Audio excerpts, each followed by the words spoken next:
Welcome to Eerie Bites of History, your daily serving of strange bites of the past. Today, we have a dictator's death, the Geneva pact, and lightning strikes twice, all of which happened on July 27th. Let's begin. On July 27th, 1970, Portugal's longest-serving dictator, António de Oliveira Salazar, died. What made his death so interesting wasn't how he died, what he believed for the final years before he died. 2 years earlier, Salazar had suffered a massive cerebral hemorrhage. Quietly, without any announcement, his ministers removed him from power. Yet, they never told him. Instead, they maintained the illusion. Meetings were staged, newspapers were filtered, policies were approved but never enacted. And Salazar, paralyzed, isolated, and surrounded only by yes-men, believed he was still in control of an entire nation. For 2 full years, Portugal's formal dictator lived in a bubble of fabricated power. Was it pity that led his aides to preserve this illusion? Or was it a final act of manipulation in a political theater to maintain order?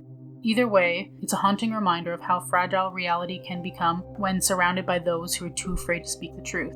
Salazar would talk to the shadows, give orders to empty chairs, and he even spoke of events that he had no way of knowing. Only one nurse reportedly said he heard him say, "The real world is out there, but it no longer wants me." Some scholars say Salazar's final years were tragic medical delusions. Others believed he wasn't confused at all, but played along, waiting for the moment of return that never came. When he died, he took with him one of the most surreal political illusions in modern history. On July 27, 1929, the world tried to place rules on the chaos of war. Delegates from around the globe signed what would become the Third Geneva Convention. The treaty, meant to guarantee basic human rights to prisoners of war, it aimed to bring some structure to the brutality, requiring humane treatment, medical care, and protection from torture for captured soldiers. It was, on paper, a triumph for morality amidst the darkness of global conflict. But history would prove how fragile those promises really were. A decade later, the world was plundered into the horrors of World War II, a war where the rules were not just bent, they were shattered. In Nazi-run camps, prisoners were experimented on, starved, and executed. The ink on the Geneva Convention was barely dry, and it had already been ignored. Even stranger, some believe that the signing of the treaty on July 27th was cursed from the start. The date would go on to be marked by mass bombings, air disasters, and shocking war crimes, as if the very ideal of rules of war had angered something deeper. After World War II, the convention was revised in 1949, with stronger protections and more categories of civilians covered. Even today, violations persist in secret prisons, black suits, and battlefields across the globe.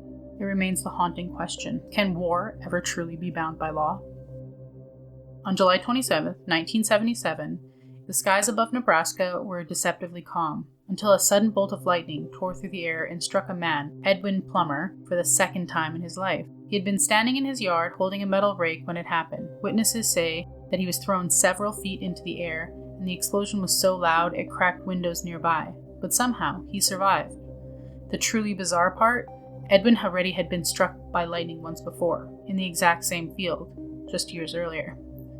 Doctors say it was a miracle, statisticians called it a 1 in 9 million chance, but Edwin had a different theory. He believed he was marked.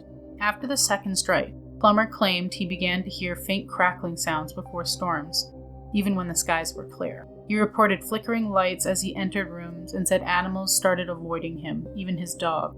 He called it a gift, and others called it a curse, but some believe those who were struck by lightning twice are somehow chosen, conductors for something beyond the natural world. Ancient folklore often links lightning to the gods, to punishment, or to awakening of powers in mortals. Was Edwin just unlucky, or did he survive for a reason? Edwin lived for 2 more decades, constantly wary of storm clouds and always kept metal away from his hands. He died peacefully in his sleep, but some locals say that on the night he passed, an unseasonal lightning bolt struck a tree outside his house. Coincidence, or was the lightning finally claiming what they had long marked as its own? Like your history snack-sized? Drop us a comment with your favorite bite and subscribe. Join us daily for your eerie dose of the past.